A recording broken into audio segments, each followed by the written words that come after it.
yang saya banggakan dan muliakan sampai saat ini, Pak Hasan Kadis, Pak Imam Hakim Syara, dan seluruh hadirin yang hadir di tempat ini. Bismillahirrahmanirrahim. Bismillahirrahmanirrahim. Alhamdulillahirabbil alamin. Wassalatu wassalamu ala asyrafil anbiya'i wal mursalin sayyidina Muhammadin wa alihi sallallahu alaihi wasallam. Bapak Ibu sekalian yang dirahmati Allah, Assalamualaikum warahmatullahi wabarakatuh.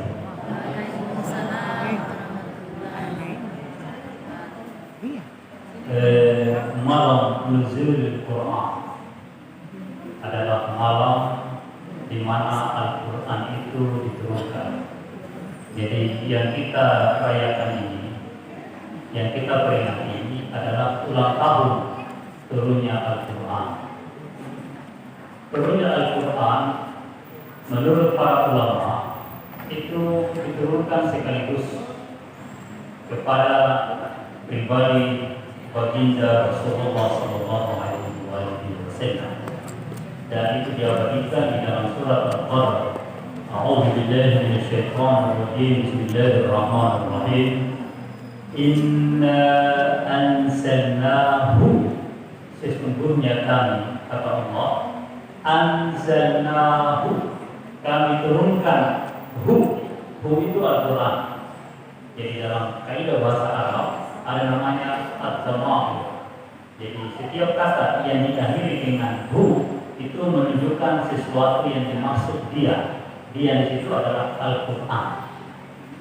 Inna, sesungguhnya kami, kata Allah, anzalnahu, menurunkan Al-Quran itu fi lailatul qadr, pada malam yang telah ditentukan atau malam yang dikehendaki, kata Allah.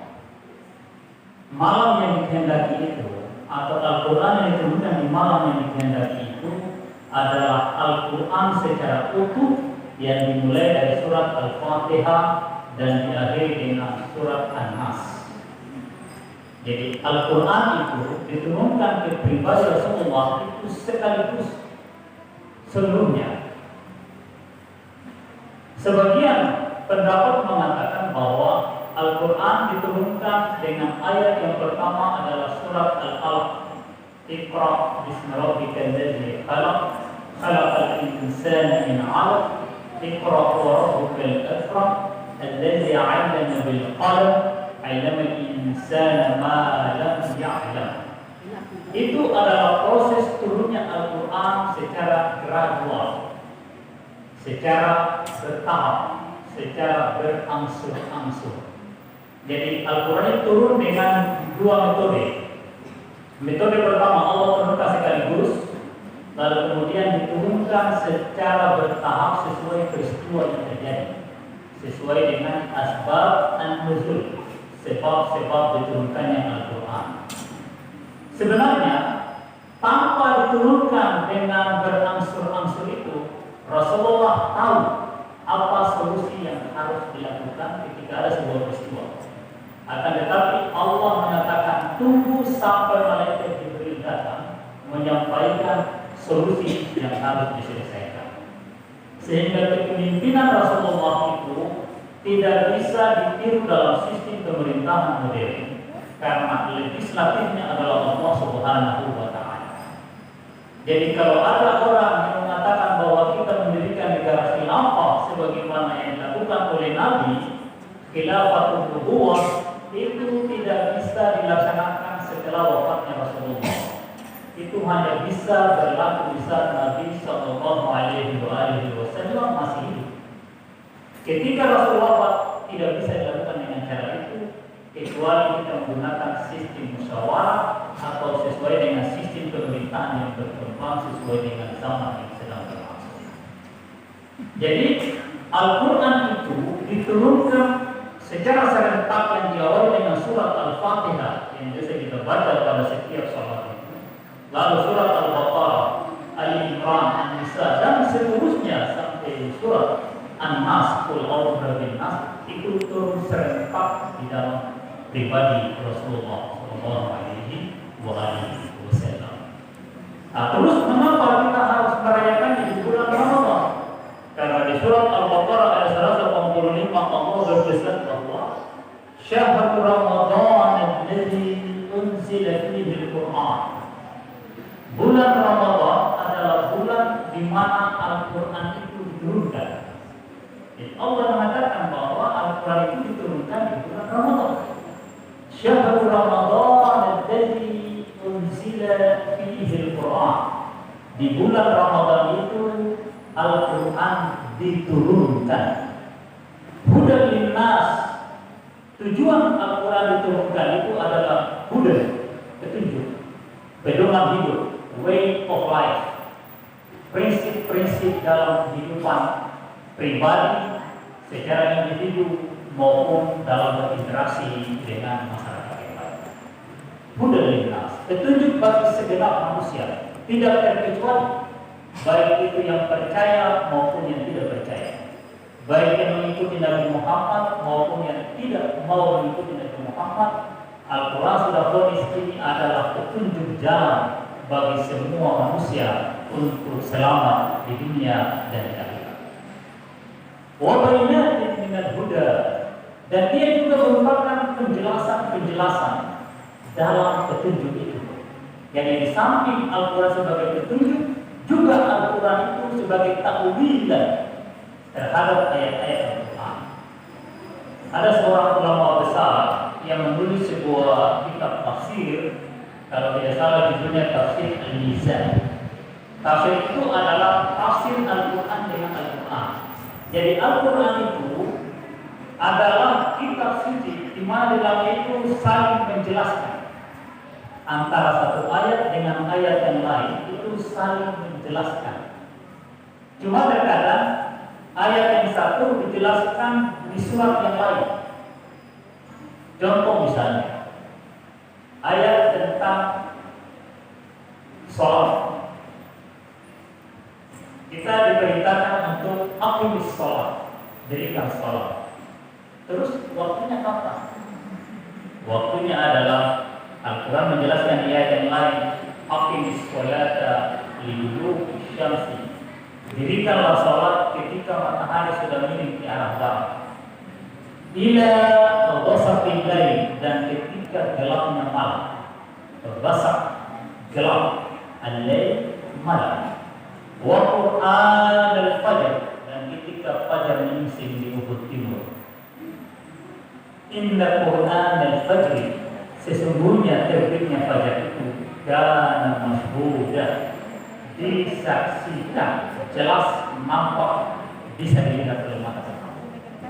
Itu fajar subuh. Jadi waktu sholat itu ada 3 waktu yang disebutkan dalam Al-Quran. Sholatnya ada 5 kali. Sholatnya 5, waktunya berada di 3 tempat. Ketika matahari miring ke arah barat, ketika gelapnya malam, dan ketika terbitnya fajar. Ada 3 waktu. Dan waktu ini pula yang kemudian mempertegas tentang batas waktu imsak subuh dan mulainya buka puasa. Sebentar saya akan membahas juga tentang itu, tapi untuk supaya lebih jelasnya saya akan bacakan tentang ayat tentang buka puasa dan imsak. Al-Quran menjelaskan tentang waktu-waktu sholat sekaligus tentang batas waktu imsak. Allah mengatakan kulu washrabu, di ayat yang berikutnya. Kulu washrabu hatta yatabayyana lakum al-khaytul abyad min al-khaytil aswad. Makan minumlah kalian di malam hari hatta yatabayyana, sampai kalian bisa melihat, hatta yatabayyana lakum al-khaytul abyad min al-khaytil aswad, sehingga kamu bisa membedakan mana benang berwarna putih dan mana benang berwarna hitam. Minal fajar, dari pancaran cahaya sang fajar. Itu batas waktu imsak. Summa atimmus syiyam, kemudian sempurnakanlah puasa itu ilal lail, sampai masuknya waktu malam. Jadi batasnya puasa atau waktu berbuka puasa itu adalah ilal lail. Surat Al-Baqarah ayat 187. Itu bisa dicek di situ. Hudal linnas wa bayyinatin minal huda wal furqan. Dia merupakan sistem penjelasan yang saling mendukung wa bayyinatin minal huda wal furqan. Faman syahida minkum syahra faman syahida minkum, siapa yang di bulan Ramadan itu dia berada di kampung halamannya, bukan di kampungnya orang, bukan di dalam perjalanan, falyasum, maka hendaklah dia berpuasa. Jadi puasa itu diwajibkan bagi orang yang tinggal di kampung halamannya, bukan orang yang dalam perantauan. Kecuali perantauannya itu sudah melebihi 1 bulan lamanya. Kalau tidak 1 bulan lamanya, maka dia bukan merantau lagi, dia sudah menetap di situ. Seperti itu. Nah, tapi kalau kita pergi dalam sebuah perjalanan yang tidak pasti sebulan atau tidak, maka kita tidak diwajibkan berpuasa. Tapi kalau mau puasa, itu lebih bagus. Itu lebih bagus. Walaupun Allah berikan dispensasi kemudahan. Faman syahida minkum syahra falyasum. Wa man kana maridan, siapa yang merasa sakit, siapa yang merasa di badannya ada penyakit, yang dia rasa kalau dia puasa penyakitnya akan bertambah. Au ala safar, atau dia dalam perjalanan sehat tapi dia dalam perjalanan tidak menetap di sebuah kampung. Fa'iddatun min ayyamin ukhra, hitung lamanya dia tidak berpuasa itu dan ganti di hari yang lain. Jadi dalam perjalanan kita tidak wajib berpuasa. Kalau sakit dirasa-rasa, kalau sakitnya itu bisa membuat kalau dia berpuasa membuat penyakitnya itu makin bertambah, maka tidak wajib berpuasa. Melainkan fa'iddatun min ayyamin ukhra, silakan ganti di hari-hari yang lain di luar bulan Ramadan. Yuridullahu bikumul yusra. Kenapa Allah memberikan aturan seperti ini? Yuridullahu bikumul yusra. Allah ingin kalian itu ringan menjalankan agama. Agama itu relax, santai, ringan, yusra, ringan. Laisa usr. Yuridullahu bikumul yusra wa la yuridu bikumul usra. Allah sama sekali tidak ingin kalian merasa sulit. Allah tidak mau kalian itu merasa susah. Dan di ayat yang lain Allah mengatakan la yukallifullahu nafsan illa wus'aha. Allah sama sekali tidak memaksakan kepada setiap pribadi kecuali berdasarkan kesantunan pribadi. Jadi seluruh kewajiban agama itu tidak boleh dipaksakan sama sekali.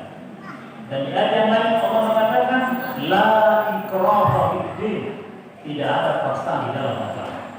Jadi kalau ada hari ini sekelompok orang mengaku dia ikuti ustaz ini, jamaah ini, lalu mau paksa orang harus begini, harus begitu, harus sholat di sini, harus sholat di masjid, tidak boleh sholat di rumah, harus begini begitu, itu bertentangan dengan Al-Quran.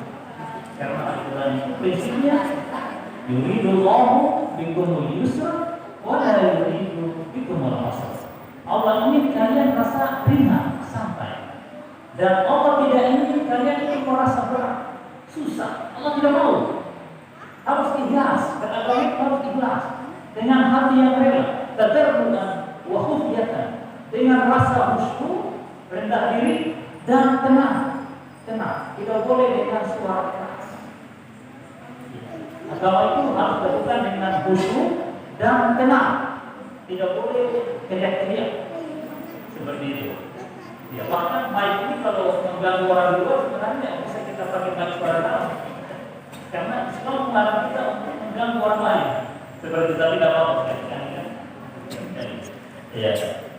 Yuridullahu bikumul yusra wa la yuridu wa litukmilu tukmilul iddata, dan hari-hari puasa Anda itu. Kewajiban puasa Ramadan itu harus disempurnakan. Disempurnakan jumlah harinya.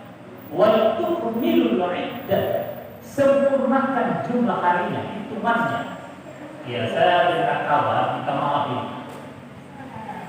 Ada sekelompok orang mengatakan bahwa puasa itu batas 3 hari sudah. Tolong kekeluar pencari monat.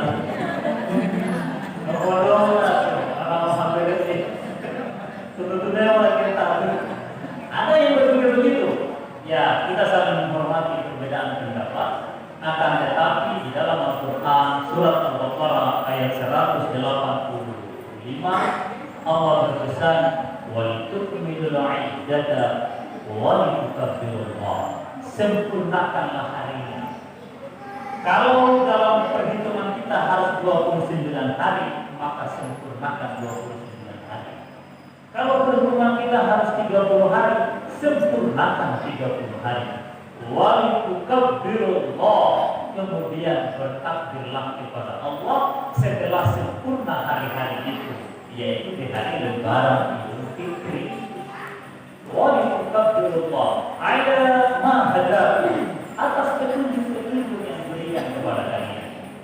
Kita bertakbir kepada Allah sebagai ungkapan rasa syukur kita kepada Allah atas petunjuk ini, petunjuk Al-Quran yang syahrul Ramadan alladzi unzila fihi al-Quran hudan lin-nas wa bayyinatin minal huda wal furqan.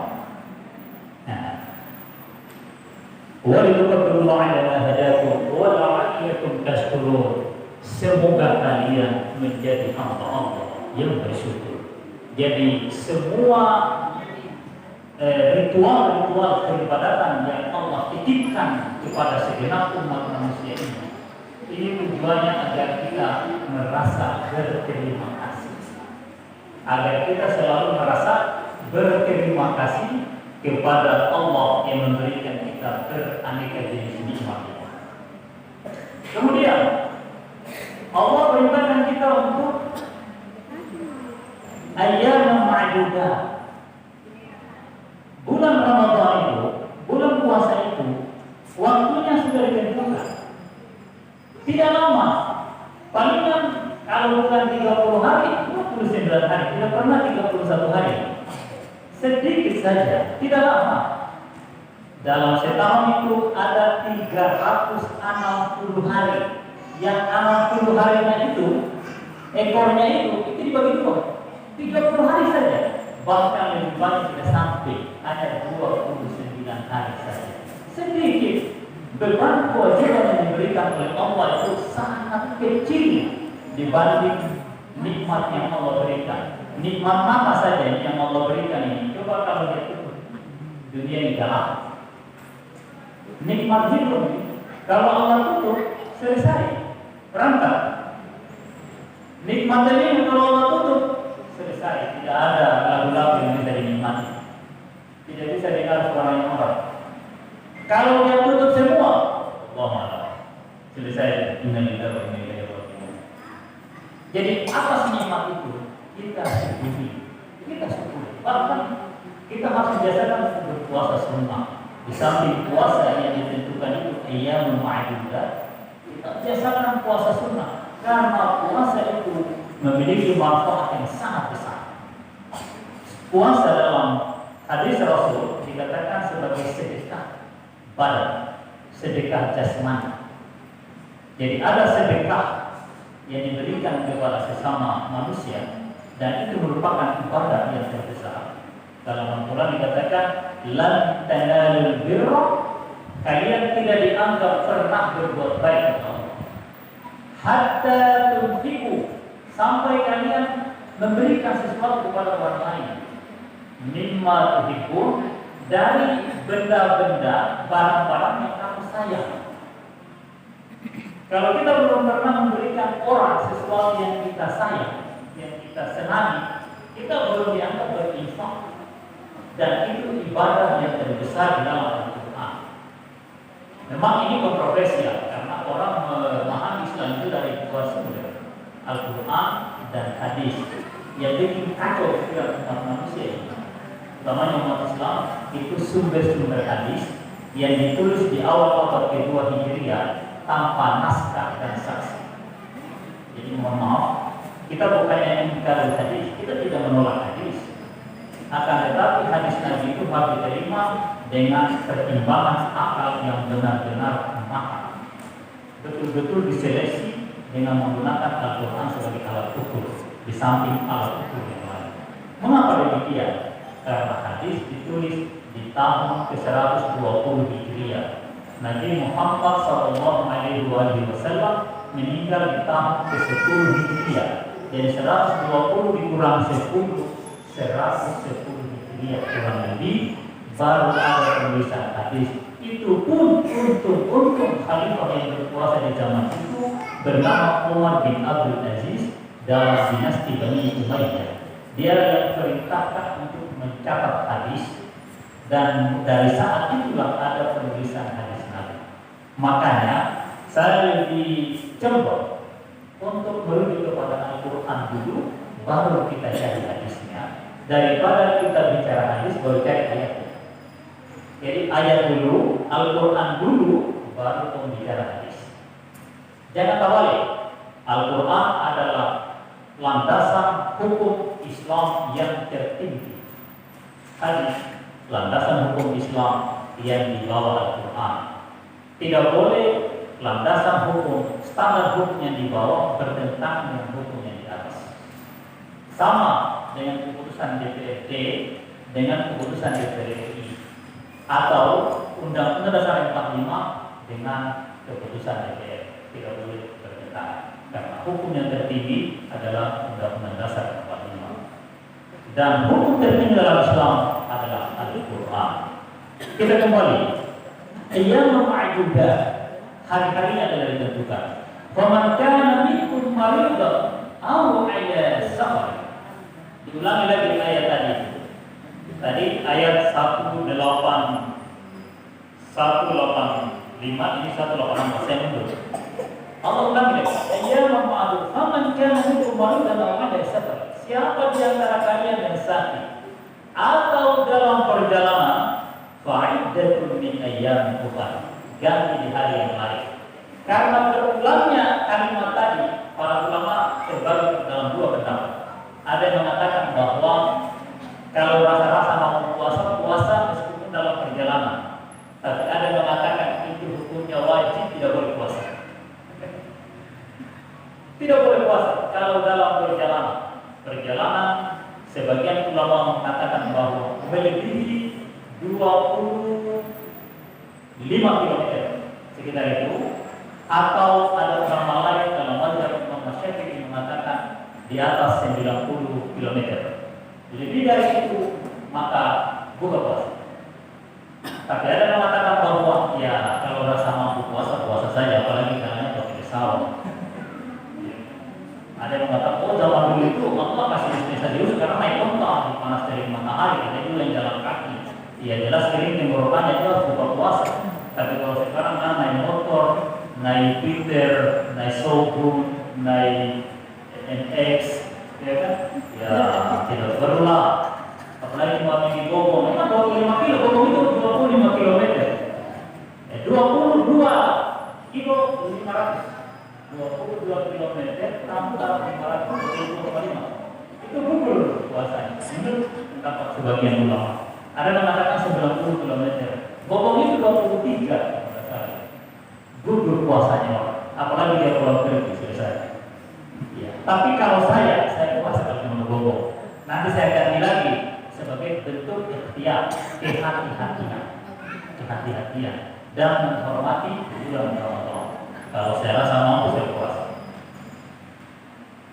Wa 'alal ladzina yutiqunahu fidyatun ta'am miskin. Dan bagi mereka yang tidak sanggup, bagi mereka yang sebenarnya mampu tapi paksa, dia terpaksa.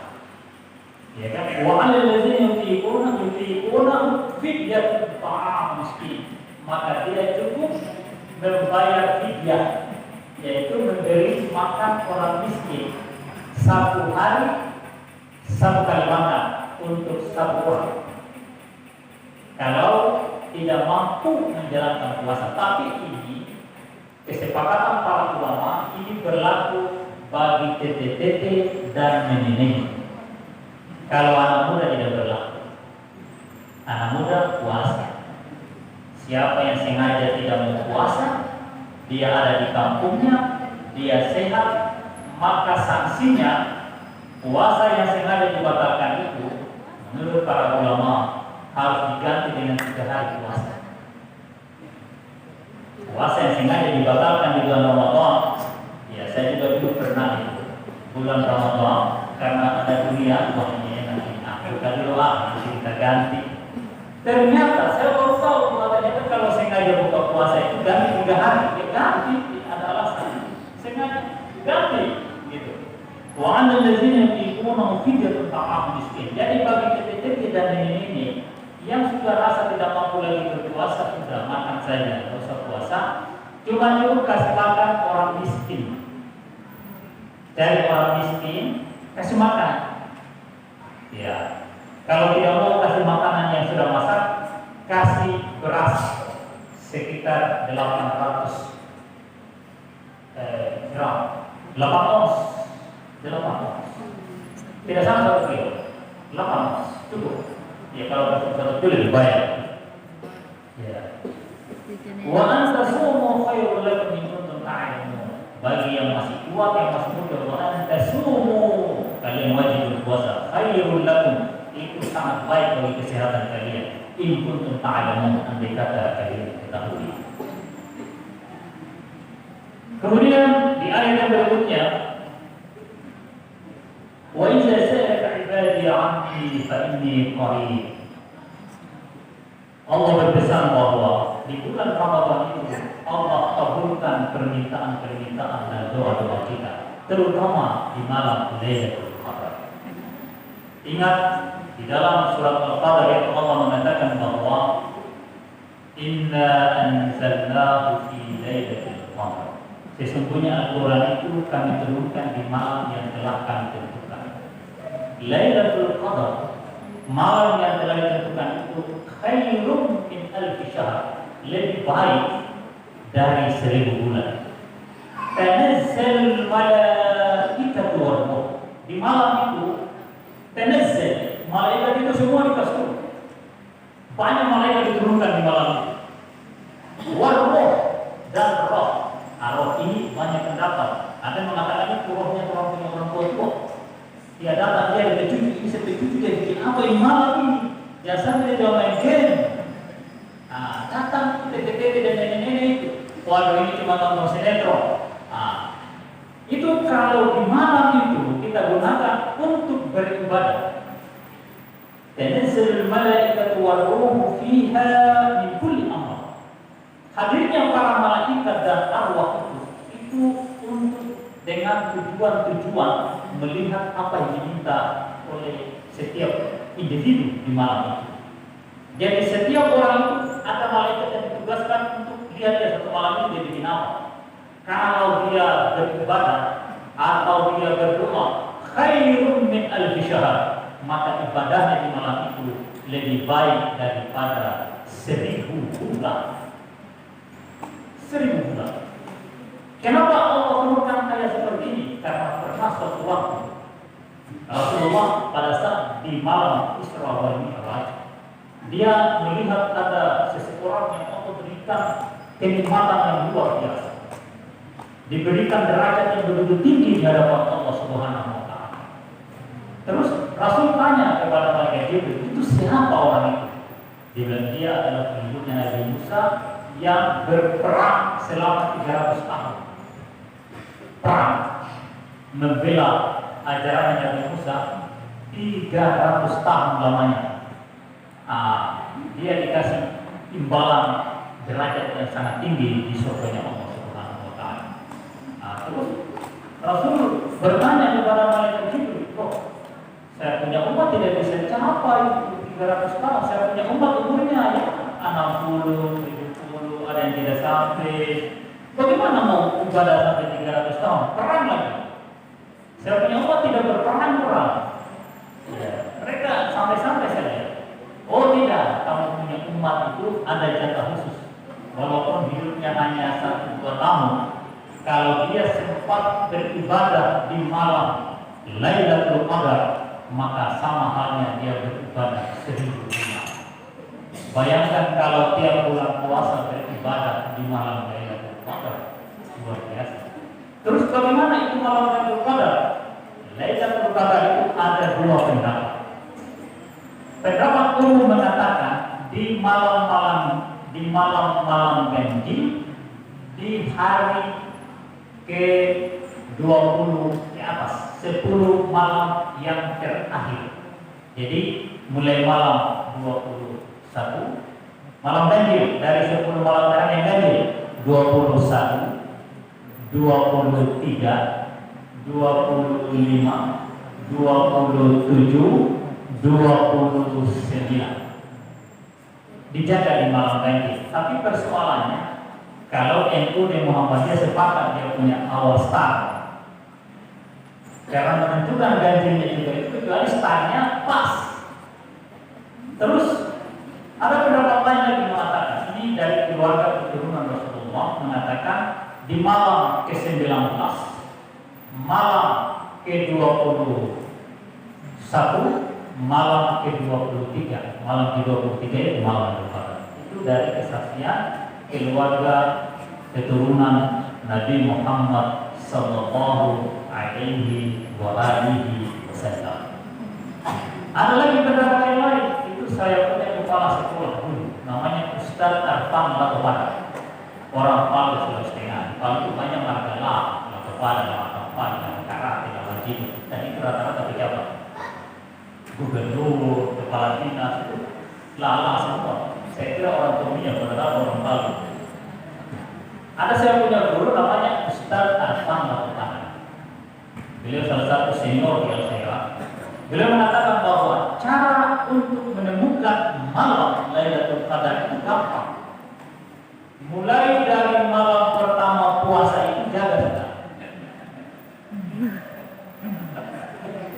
Insya Allah tidak meleset. Malam pertama, kedua, ketiga, keempat, 5, 6 sampai malam lebaran, jaga, insya Allah ketemu.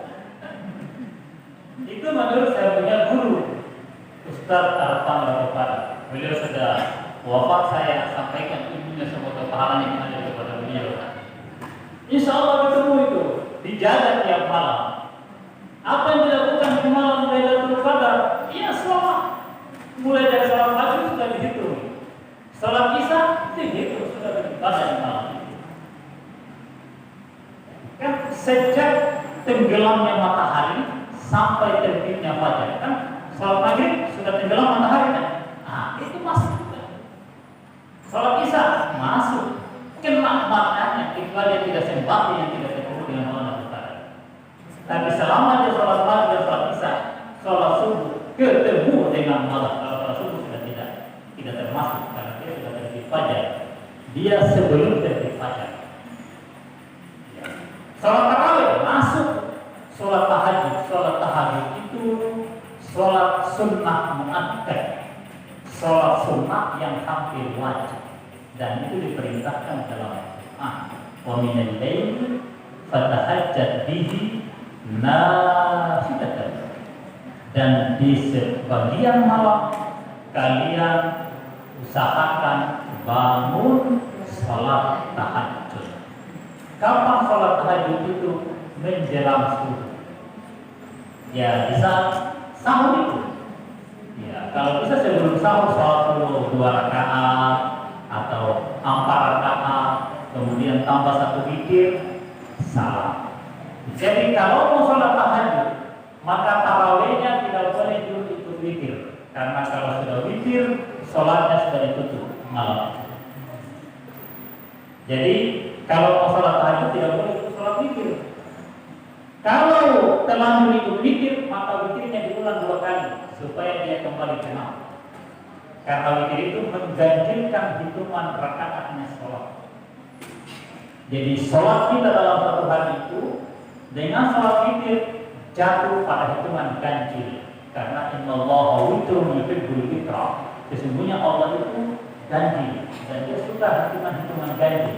Allah kan Esa, Qul huwallahu ahad. Katakanlah bahwa Allah itu Esa itu ganjil. Yuhibbul witra, dan Allah suka yang ganjil, hitungan ganjil. Maka sholat itu diganjilkan dengan sholat sunnah witir. Jadi kalau mau sholat tahajud jangan witir, karena itu witir menutup sholat sunnah. Sholat witirnya nanti setelah sholat tahajud. Jadi setelah bangun malam jam 2, jam 3, jam 4, sholat sunnah 2 rakaat baru witir. Kalau bisa 4 rakaat baru witir, lebih banyak lebih bagus. Kalau mampu sholat sepanjang malam lebih afdal. Ya, minimal 4 rakaat. Atau kalau tidak mampu saat masjid sudah mengaji mau subuh, masih boleh sholat tahajud 4 rakaat. Masih boleh baru witir. Bahkan sudah tahiyat masih boleh sholat sunnah 2 rakaat baru witir. Kemudian salam menunggu subuh. Itu masih waktunya sholat tahajud. Karena waktunya subuh itu ketika hatta yatabayyana lakum al-khaytul abyad min al-khaytil aswad min al-fajr. Yaitu ketika nampak jelas benang putih dan benang hitam dari pancaran cahaya sang fajar. Tapi jangan juga imsaknya ambil benang gantung. Ini belum kelihatan, makan terus. Wah itu salah fatal itu. Jangan begitu. Tidak bisa. Ya, ibarat di sana ada anjing gila. Di situ ada tulisannya jangan mendekat ada anjing gila. Mana yang bagus? Nanti di dekat papan yang ada anjing gilanya itu atau dari jauh-jauh sudah berarti memang. Kalau saya nanti dari jauh berarti memang daripada digigit anjing gila. Jadi kalau dikatakan di sini batas, ya jauh-jauh jangan dekati batas itu. Jangan nanti batas baru berhenti. Seperti itu karena boleh jadi kita sudah terlambat itu. Maka kalau sudah tahiyat, stop sudah. Kecuali terlambat bangun. Kalau terlambat bangun ya bolehlah minum air. Sahur itu sunnah bukan wajib. Orang boleh berpuasa tanpa sahur. Boleh. Allah perintahkan tadi kulu washrabu, makan dan minum itu tidak ada ketentuan bahwa itu nanti menjelang subuh mana tidak.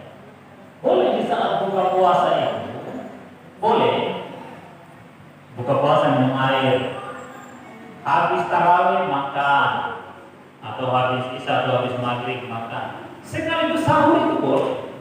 Nanti menjelang subuh minum air saja, 2 gelas atau 3 gelas. Itu jauh lebih lama, lebih kuat, lebih fit, lebih sehat. Minum air saja. Saya jalani itu bertahun-tahun dan sehat ini masih hidup insyaallah.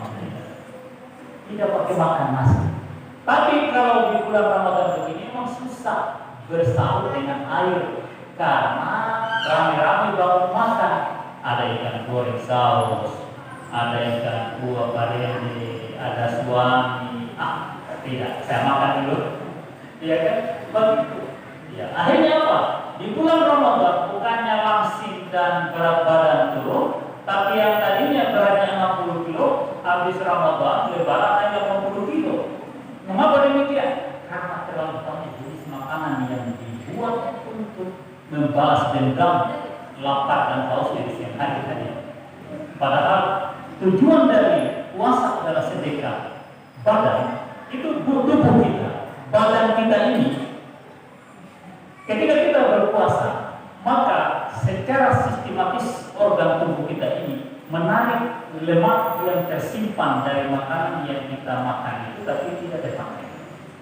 Jadi selama berbulan-bulan kita makan, ada makanan yang tersisa, yang menjadi daging, yang menjadi lemak.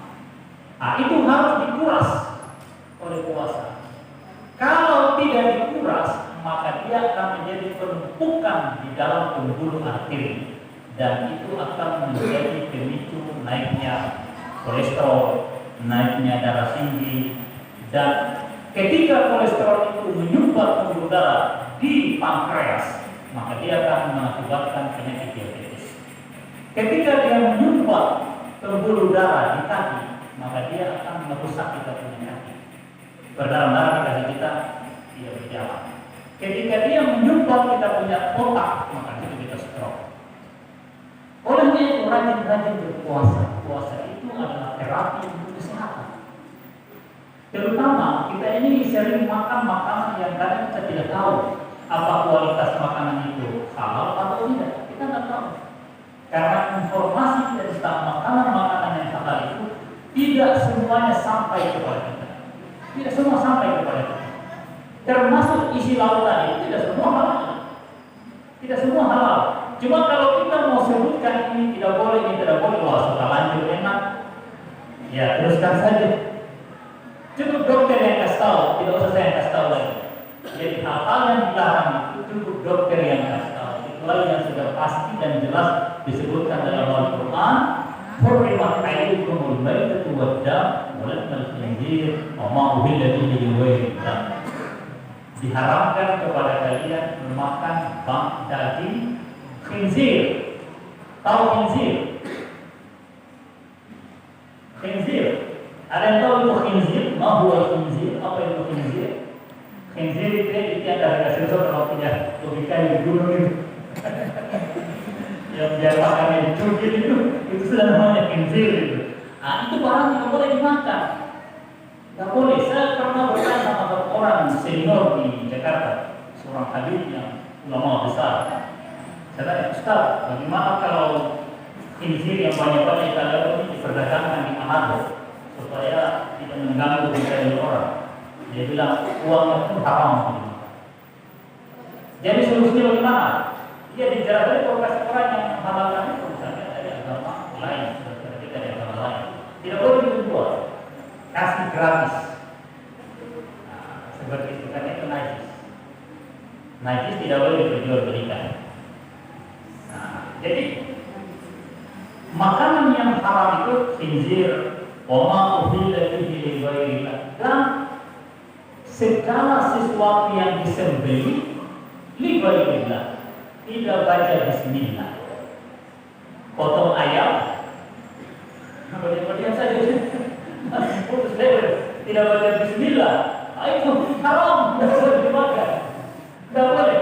Apalagi kasih patah di yang saya pintu, tidak boleh lagi. Tidak bisa. Jadi potong ayam, baca bismillah dengan nama Allah. Bismillah Allahu Akbar dengan nama Allah, Allah Maha Besar. Baru halal itu daging ayam.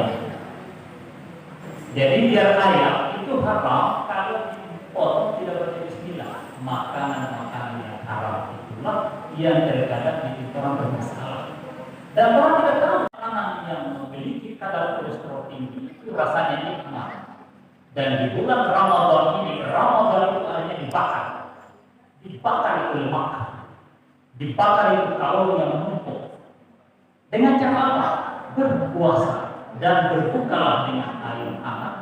Kemudian kurangi makannya di malam. Kurangi.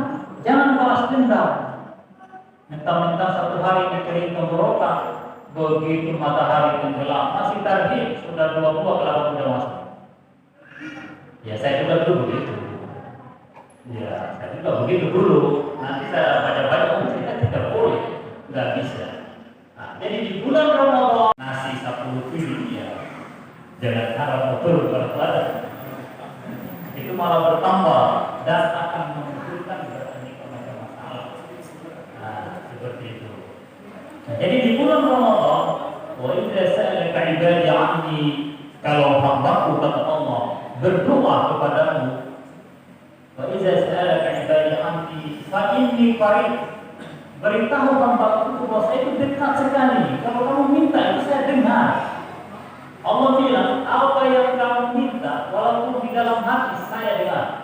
Dengan bahasa apa saja Allah mengatakan saya dengar apa yang kamu bilang. Wa idza sa'alaka 'ibadi 'anni fa inni qarib, saya dekat sekali. Ujibu da'watad da'i, saya jawab apa yang kamu minta itu saya jawab kata Allah. Ujibu da'watad da'i, apa yang kamu minta itu saya dengar dan saya jawab itu. Falyastajibu li wa yu'minu bi la'allahum yarshudun. Olehnya itu falyastajibu, penuhi persyaratan-persyaratan agar saya bisa memenuhi permintaan kata Allah. Falyastajibu itu artinya persyaratan-persyaratan untuk supaya doa kita diterima itu dipenuhi. Dipenuhi. Apa persyaratannya? Kutiba alaikumus syiyam kama kutiba alal ladzina min qablikum la'allakum tattaqun. Diwajibkan kalian berpuasa sebagaimana dulu saya pernah wajibkan kepada pengikut nabi-nabi yang lain. La'allakum tattaqun, agar kalian bertakwa. Apa itu takwa? Syaratnya itu takwa yang berdoa itu. Apa itu takwa? Ma'ikah. Takwa itu artinya ma'ikah. Tabatun ma'ikah. Arab kata ini akan menjadi antara kata jawab dan kori. Tabiat atau ma'ikah. Ma'ikah dalam rangka melanggar larangan-larangan Allah. Takwa adalah ma'ikah dalam rangka melanggar larangan-larangan Allah. Tabatun ma'ikah ini amsan kori.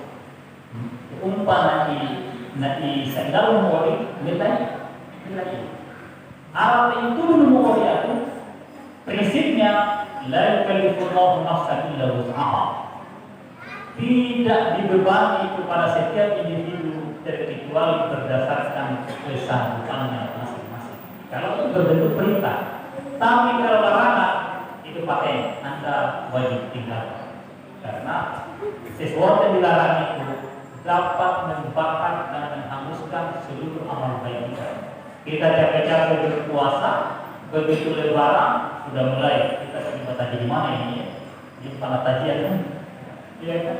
Kalau begitu caranya ya ibadah puasanya hangus lagi, habis lagi, nol lagi, sholatnya habis lagi, nol lagi, kosong lagi. Jadi para kaitan antara Allah Subhanahu. Kalau seperti caranya ibadah puasa pulang tarawih, sholatnya, tahajudnya habis dalam hitungan detik. Dan kalau kita minum minuman yang memabukkan apapun itu, baik yang cair maupun yang padat dalam bentuk obat terlarang, 40 hari amal ibadah kita jadi tolak. 40 hari saja kita lakukan itu ibadah kita ditolak. Makanya sangat tinggalkan. Jadilah orang yang takut kepada Allah Subhanahu wa Ta'ala. Prinsip dasar Islam itu adalah dan hindari larangan. Kalau Anda berhasil meninggalkan larangan kepada Allah Subhanahu wa Ta'ala, insyaallah Allah itu Maha Pengampun lagi Maha Penyayang. Orang gila, orang yang idiot dari kecil masuk surga. Kalau gila orang idiot, yang idiot itu pasti masuk surga. Tidak ada tanya jawab. Orang bodoh, orang idiot masuk surga. Kenapa? Karena perbuatan baik dan buruk yang itu mau. Orang mau tidak ada amal baiknya, tapi tidak ada amal buruknya ahli jannah. Ahli jannah. Karena agama itu hanya berlaku kepada mukallaf. Bahwa mukallaf, apa itu mukallaf? Mukallaf adalah orang yang memiliki akal yang sempurna. Dari mana ditandai itu adanya orang mukallaf? Mulai kapan orang disebut mukallaf? Ketika dia sudah mencapai umur yang cukup. Laki-laki ditandai dengan mimpi kawin. Jadi kalau ada yang pernah mimpi kawin berarti sudah mukallaf. Walaupun dia belum tahu pada mimpi kawin berarti sudah mukallaf. Nah, kalau wanita ditandai apa yang salah saya? Kalau saya jawab kan saya tanya sama mereka. Jadi kajian kita tentang Syahr Ramadan alladzi unzila fihi al-Qur'an hudan lin-nas wa bayyinatin minal huda wal furqan. Faman syahida minkum ash-shahra falyasum, dan seterusnya. Kita akhiri dulu. Mohon maaf atas segala kehilafan kekurangan. Wallahu muwaffiq ila aqwamit thariq wallahu musta'an. Assalamualaikum warahmatullahi wabarakatuh. Waalaikumsalam warahmatullahi wabarakatuh.